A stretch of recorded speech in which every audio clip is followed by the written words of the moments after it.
It's honestly such a huge weight lifted off of our shoulders. It's a huge relief to have everything taken care of, like paying it and knowing, okay, we're finally done.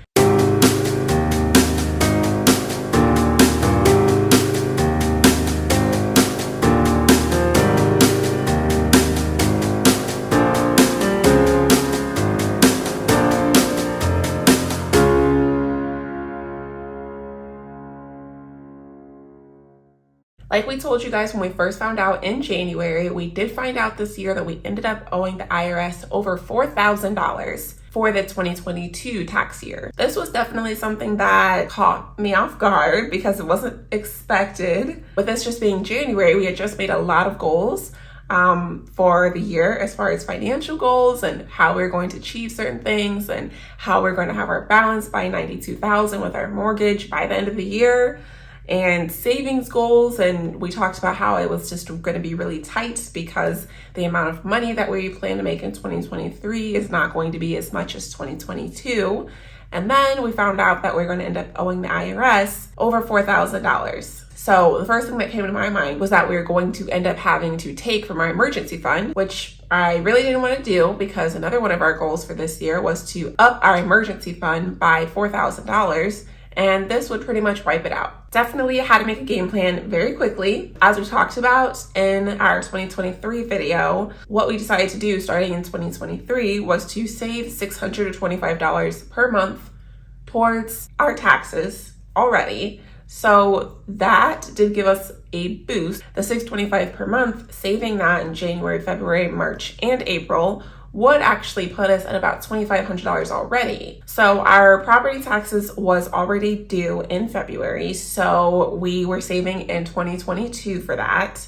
And after paying that, we did have a little bit left over. So the amount that we were left with after paying all property taxes and saving the $625 in January and February, after paying the property taxes, it left us at $1,791. We were able to save little bits of payments, maybe like $50 here, $50 there, from getting our interest on our savings account paid to us each month. So we tried to save that if we could, and we were able to save about $40 towards that in February. And then in February, I also ended up getting a bonus, which it isn't something that we get every year, but we did end up getting it last year, and they announced that we'd get it again this year. So that was $1,250, but after everything boiled down, taxes were taken out and everything that was taken out, it left me with about $825. And so we ended up saving a little bit of that and then putting the $800 towards the taxes. Either way, very thankful that we got that because we probably would have been taking from the emergency fund had we not gotten that. Additionally, with a big goal like this, with saving a large sum of money just within 2 months,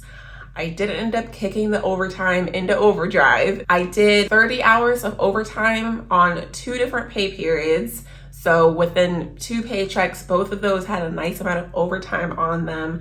30 hours in comparison to the 10 that I was expecting to be doing during this time. After all of that, we were able to save about $1,500 with our second check in February.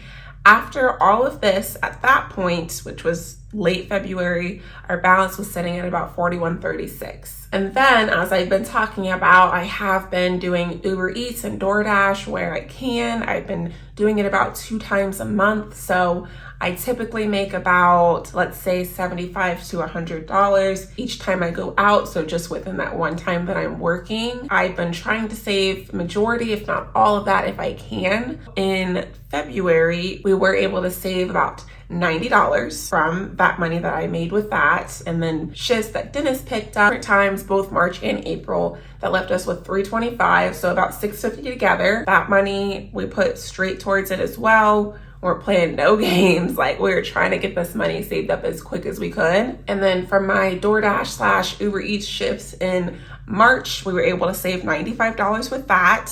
And then of course in March and April, putting the $625 aside as well.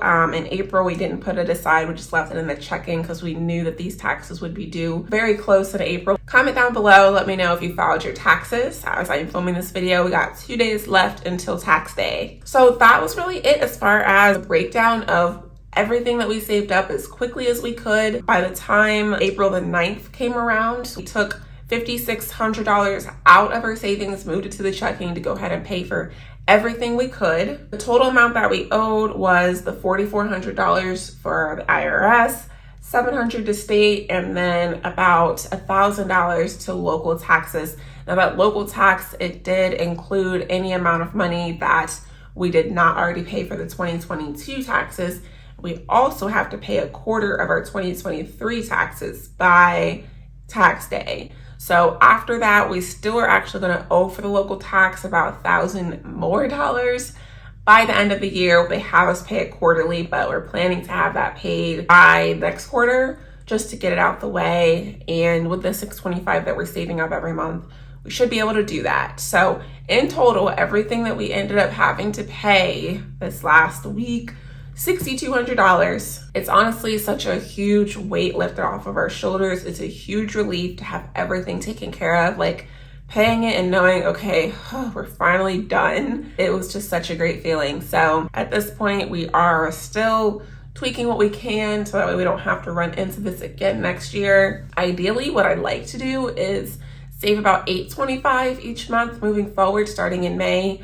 I know it's not something that we're going to be able to really do, like as far as saving it every month and committing to that. So I'm hoping that we'll run into some extra type of money later on in the year, or maybe a 3 paycheck month. We'll be able to set aside some extra money. We'll see what happens, but I really would like to have a nice little extra cushion if we can for next year, just in case I've already, we've adjusted withholdings and all that, just to have us be a little bit more comfortable. So we'll see what happens. So now I'm feeling great because we can finally start focusing on other things that we wanted to save for. At the beginning of this year, our goal was to have any extra money we had, putting it towards a new couch. That did not happen when we found out we owed the IRS. So now we are really not on schedule. If you watched our 2023 goals video, our goal was to have at least $4,000 saved by July 1st to buy the couch. At this point now in April, we're at $850. So I don't see the $4,000 happening. And just so we're clear, this is not a oh my gosh, I just want a new couch type of situation. Our couch, it literally could just fall apart at any point is how I'm feeling. We have it up on some risers and it's a sectional, but it's hooked together by literal metal hooks. And it's just not working. And then with 2 young kids who want to have a running start and jump on this couch, it's not the couch for us. We literally hate this couch.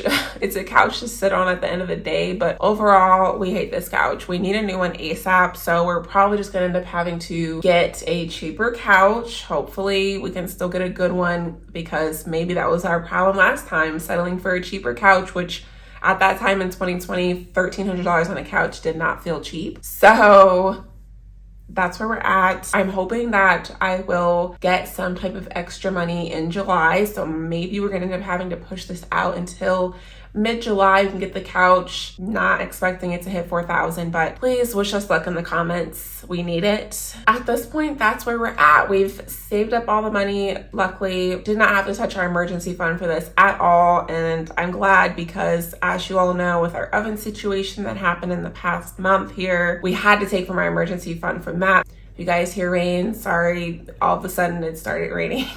Anyway, couch right now is still our priority. I really hope that we can get that very soon, because it's gonna be like a dream, and that's just delayed gratification for you. When you live a life where you're not going to go into debt to get things, just want to save up for it and buy it. Sometimes you have to wait. You're not able to just go out and just go get it. And that's kind of just what we get used to, because it's so easy to go into debt, but we're not looking to go into debt for anything at all. So we have to wait. We just have to wait for this couch. If it's something that's really that important to us, we will wait to get it. We'll continue to save up and we will get it sometime later on. But we try to keep things really real on this channel. We never want to make it seem like things are just so easy, or the things that we do are out of reach, and it's not something that everyone can really change their mindset to achieve if they want to achieve it. That's why I wanted to break down every single thing we did, just to show that it is possible, it is achievable. If you are in a bind and need to save a lot of money, there might be other options for you out there. DoorDash, Uber Eats, it's my go-to. And speaking of, I actually just got this shirt that I'm gonna show you guys.